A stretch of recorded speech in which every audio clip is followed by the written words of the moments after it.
Norėčiau būti paukščiu, tik skrisčiau ir niekas iš manęs nesišaipytų.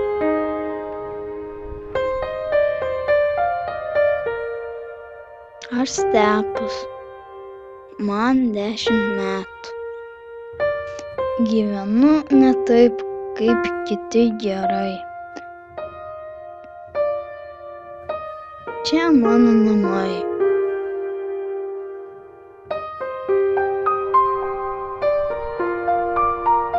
Man nepatinka mokykla. Ten iš manęs šaiposi kiti vaikai. Vadina mane skurdžium, murzium, vargšu ir kitais negražiais žodžiais. Nepatinka ir namie.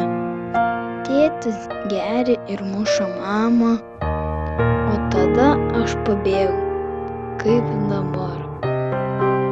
Dažnai pagalvoju, kodėl mano šeima tokia, kokias turi kiti vaikai. Man liūdna. Kaimynai turi didelį namą. Kai užaugsiu ir aš tokį pastatysiu ir būsim visi laimingi. Kai užaugsiu, niekas iš manęs nesijuoks. Aš padarysiu savo gyvenimą geresnį. Aš neblogesnis nei kiti.